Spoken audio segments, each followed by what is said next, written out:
जय श्री कृष्णा, राधे राधे। तो आज है करवा चौथ। जब मैं ये वीडियो एडिट कर रही हूँ, वॉइस ओवर कर रही हूँ, तो सबसे पहले तो आप सबको करवा चौथ की ढेर सारी शुभकामनाएं। होप कि सबका करवा चौथ बहुत ही अच्छे से बीते। और अभी आप लोग वीडियो में देख सकते हैं कि मम्मी यहाँ पे क्या कर रही हैं। तो मम्मी बना रही हैं छोटा सा बिछावन, जो बेबी के लिए बनाया जाता है। और जब मेरी बहन रीना की बेबी हुई थी तब भी मम्मी बिछावन बनाई थी इसी तरह से छोटा सा। और अभी अपनी पोती के लिए, यानी कि मेरी भतीजी के लिए, मेरे भैया भाभी की बेबी के लिए भी मम्मी बिछावन बना रही है।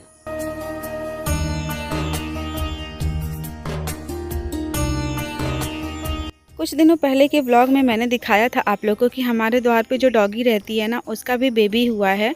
और इसके 6 बेबी हुए थे, बट अफसोस कि अब 4 ही बेबी हैं। 2 बेबी सरवाइव नहीं कर पाए। और ये कहाँ पे रहती है, तो ये हमारे द्वार पे जो गाय के खाने के लिए चारा रखा हुआ है ना, वहीं पे अपना बेबी दी है और वहीं पे रहती है। मतलब पहले बेबी कहीं और दी थी, लेकिन एक दिन बारिश हो रही थी तो भीग रही थी और चिल्ला रही थी, तो भैया लोग उठा के और ये चारा वाला रूम में रख दिए हैं। तो यहाँ पे अभी ये अपने बच्चों को दूध पिला रही है। और इसको खाने के लिए कोई नहीं देता है, सिर्फ हम लोग के घर से मिलता है। मतलब हम लोग इसको पाले नहीं हैं, बस ऐसे ही हमारे द्वार पर रहती है। तो हम लोग इसको रोटी वगैरह दे देते हैं कि ताकि ये अपने बच्चों को दूध पिला सके और इसके बच्चे जो हैं सर्वाइव कर सकें।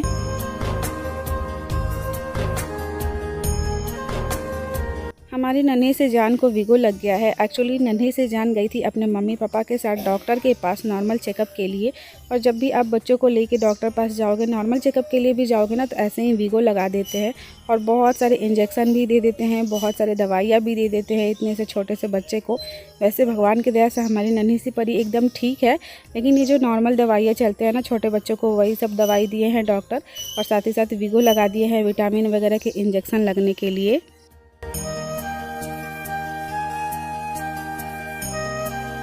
तो अभी शाम के 4 बज रहे हैं और मैं बनाने जा रही हूँ लौकी के पकौड़े। तो आ जाओ आप लोग भी खाने के लिए। वैसे मेरे बाबा दादी को लौकी के पकौड़े बहुत ज़्यादा पसंद है, तो मैंने सोचा कि चलो बना देती हूँ। कई दिनों से ये जो लौकी है ला के रखा हुआ था घर पे, तो मैंने सोचा चलो आज इसका मुहूर्त निकालते हैं, बना ही देते हैं। वैसे इसमें कोई ख़ास ज़्यादा मेहनत लगता नहीं है। तो आप सब कमेंट बॉक्स में बताना किस किस को लौकी के पकौड़े पसंद है और आप कैसे बनाते हो। हम लोग तो सिंपल सा ही बनाते हैं, बेसन और थोड़ा सा चावल का पेस्ट बना के और उसमें मसाले और नमक डाल के और फिर उसको लौकी को उसमें डाल के डिप करके और फिर तल देते हैं कुछ इस तरह से।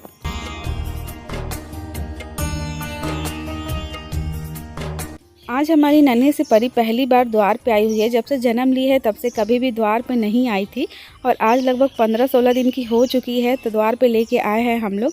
अभी अपने परदादा की गोदी में, यानी मेरे बाबा के गोदी में खेल रही है। साइड में साधु बाबा भी बैठे हुए हैं।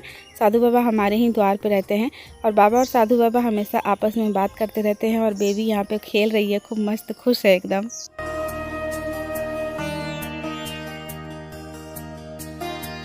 तो अभी जो क्लिप आप लोग देख रहे हैं, ये शरद पूर्णिमा के दिन का है। चंदा मामा का दर्शन करा रही हूँ मैं आप लोग को।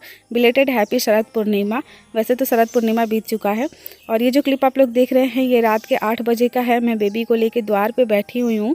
वैसे तो छोटे बच्चों को रात में द्वार पे लेके नहीं बैठते हैं, मतलब मम्मी बोलती है कि रात में बच्चों को बाहर नहीं निकालते हैं, घर से बाहर नहीं निकालते हैं। लेकिन आज शरद पूर्णिमा है, इसीलिए मैं चंदा मामा का दर्शन कराने के लिए लेके आई हूँ बेबी को द्वार पे थोड़ी देर के लिए। और ऐसा बोला जाता है कि आज के जो चंदा मामा निकलते हैं, पहले ये मैं दिखा देती हूँ। ये देखिए, ये है हमारा घर। जो खिड़की से लाइट दिख रही है ना, ये हमारा घर है। ये चंदा मामा है और घर और द्वार एकदम 10 कदम के दूरी पे ही है, मतलब ज़्यादा दूर पे नहीं है। हमेशा तो आप लोग देखते ही हो। तो बोला जाता है कि आज के जो चंदा मामा निकलते हैं, उनके किरणों से अमृत वर्षा होती है। और बच्चों को अगर आप उस अमृत वर्षा में रखते हो तो मतलब बच्चे तेज़ दिमाग के होते हैं, बहुत सारे अच्छे अच्छे मतलब गुण आते हैं बच्चों में। और आज खीर भी बन रहा है, जैसा कि हर साल शरद पूर्णिमा के दिन खीर बनता है। तो अभी मम्मी यहाँ पे खीर बना रही है, मैं थोड़ा सा हेल्प कर रही हूँ। और जब मैं ससुराल में रहती थी लखनऊ में, तो हर साल मैं शरद पूर्णिमा के दिन खीर बना के फिर छत पे रखती थी। तो आज मम्मी छत पे रखेंगी खीर बना के। यहाँ पे बहुत सारा खीर बन रहा है। और आप लोग कमेंट बॉक्स में बताना कौन कौन शरद पूर्णिमा के दिन खीर बनाता है और चंदा मामा की रोशनी में, यानी कि अमृत वर्षा में रखता है। हम लोग तो हर साल ऐसा करते हैं। चंदा मामा आज बहुत ज़्यादा खूबसूरत निकले हुए हैं।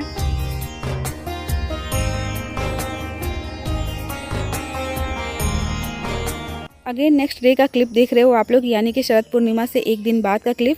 और पूरा घर अभी अस्त व्यस्त पड़ा हुआ है। एक्चुअली आज से घर की साफ़ सफाई शुरू हो चुकी है, दिवाली की साफ़ सफाई शुरू हो चुकी है। जैसा कि मैं हमेशा बताती हूँ आप लोग को, देखते भी हो आप लोग कि मेरा घर जो है बहुत ज़्यादा बड़ा है और बहुत सारे रूम्स भी हैं, तो बहुत ज़्यादा टाइम लगता है साफ़ सफाई में। तो मम्मी और चांदनी लग गई हैं साफ़ सफाई करने में। दिवाली की साफ़ सफाई ज़ोर शोर से चलने लगी है हमारे घर में। दिवाली के 10-15 दिन पहले से ही साफ़ सफाई शुरू हो जाती है, क्योंकि ज़्यादा रूम है ना, तो ज़्यादा टाइम भी लगता है। हर रूम में एक एक दिन का टाइम लग जाता है। तो मम्मी और चांदनी दोनों मिलके पूरा घर की साफ़ सफाई करेंगी। अफसोस कि मैं मम्मी का हेल्प नहीं कर सकती हूँ बिल्कुल भी। और भाभी का तो पहली दिवाली होगा इस बार हमारे घर में, मतलब ससुराल में उनके। तो भाभी का भी नया नया डिलीवरी हुआ है, तो भाभी भी हेल्प नहीं कर सकती हैं। तो मम्मी और चांदनी को ही पूरा काम संभालना है। अभी हमारे घर में 2 छोटे छोटे बच्चे हुए, तो उसमें भी मम्मी को बहुत सारा काम हो गया। घर के भी बहुत सारे काम होते हैं, ऊपर से ये साफ़ सफाई भी हो गया दिवाली का, तो बहुत काम बढ़ गया है मम्मी का। और आज मम्मी लोग बहुत सारे कपड़े भी धोई हैं। ये देखिए बहुत सारे कपड़े छत पर डाला हुआ है। और आज का मौसम जो है बहुत बेकार किया हुआ है, क्योंकि ना बेकार वाली बारिश हो रही है, रिमझिम वाली बारिश। अगर तेज़ वाली बारिश होती है तो मुझे बहुत अच्छा लगता है, लेकिन ये रिमझिम वाली फालतू वाली बारिश होती है मुझे बिल्कुल भी अच्छा नहीं लगता है। मतलब सब काम ही रुक जाता है और मौसम भी बिगड़ जाता है। तो अभी शाम के 7:30 बज रहे हैं, तो चलिए मैं पहले गेट बंद कर देती हूँ और उसके बाद चलती हूँ द्वार पे। गेट मैंने इसलिए बंद कर दिया क्योंकि जो हमारे द्वार पे डॉगीज रहते हैं ना, अगर गेट खुला रहता है तो घर में भी घुस जाते हैं। इसी वजह से जब भी हम लोग बाहर जाते हैं, मतलब द्वार पर जाते हैं, तो गेट बंद करके ही जाते हैं। तो ये देखिए यहाँ पे क्या हो रहा है, मम्मी और चांदनी दोनों लोग मिलके आग पर का लिट्टी सेक रही हैं। हमारे बिहार का फेमस लिट्टी, वो सत्तू वाला लिट्टी आग पर वाला, जो कि मुझे बहुत ज़्यादा पसंद है। और हमारे भाई बहनों को, बाबा दादी को, मतलब हमारे परिवार में सबको बहुत ज़्यादा पसंद है। और आज बरसात का मौसम भी किया हुआ है ना, तो बरसात के दिन जब भी करता है तो वैसे ही हम लोग के यहाँ लिट्टी बनता है। और ये देखिए हमारे द्वार पे ये फूल है, पता नहीं इसको कौन सा फूल बोलते हैं, मुझे इसका नाम तो नहीं पता है, शायद बेली चमेली ऐसे ही कुछ बोलते हैं इसको। और ये बहुत बड़ा पेड़ हो गया है और बहुत सारे फूल गिरे हुए हैं। अभी बरसात का मौसम है, बारिश हुई है आज, तो बहुत सारे फूल गिरे हुए हैं और इतना सुंदर लग रहा है, रात का दृश्य है।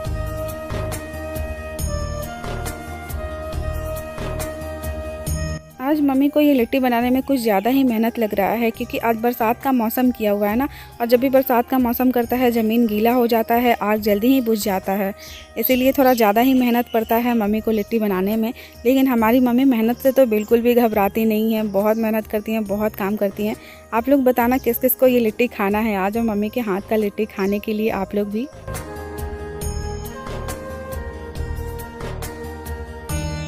एक बात मैं आप लोग को बताना ही भूल गई कि आज मम्मी का मंगल व्रत है। मम्मी द्वार पर लिट्टी सेक रही हैं, तो मैंने सोचा चलो मम्मी के लिए साबूदाना की खीर बना देती हूँ, क्योंकि मम्मी सबके बारे में सोचती हैं, अपने लिए बिल्कुल भी नहीं सोचती। व्रत में भी कुछ खाने पीने का नहीं सोचती हैं।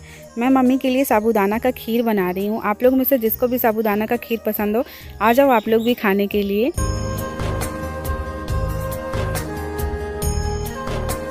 अगेन नेक्स्ट डे का क्लिप। और अभी ये देखिए क्या आया हुआ है, ये आया हुआ है पौष्टिकता से भरपूर आंवला। बाबा लेके आए हुए हैं, बाबा बाजार गए हुए थे तो आंवला लेके आए हुए हैं। आंवला का सीज़न शुरू हो चुका है, तो बहुत सारे आंवला लेके आए हैं बाबा। और ये बहुत सारे नींबू भी लेके आए हुए हैं, क्योंकि हमारे घर में नींबू का खर्च बहुत ज़्यादा होता है। सब लोग नींबू पानी भी पीते हैं ना, तो बहुत ज़्यादा नींबू का खर्च होता है। तो इतना सारा बाबा नींबू लेके आए हुए हैं, इतना सारा आंवला लेके आए हुए हैं। और मम्मी बना रही हैं आंवले की चटनी। मतलब इतने सारे आंवले की तो चटनी नहीं बनेगी, थोड़ा सा आंवला का चटनी बना रही है मम्मी, क्योंकि बाबा को आंवला का चटनी पसंद है। और इसको मम्मी कैसे बना रही हैं, तो आंवला को ना पानी में डाल के थोड़ा सा उबाली हैं गैस चूल्हे पे, और उसके बाद ठंडा करके इसको ऐसे काट रही हैं। और काटने के बाद इसमें लहसुन और मिर्च डाल के और इसको बस नॉर्मल सा पीस देना है। और इतने सारे आंवला आए हुए हैं, तो उसमें से कुछ आंवलों का मुरब्बा बनेगा, कुछ आंवलों का अचार बनेगा।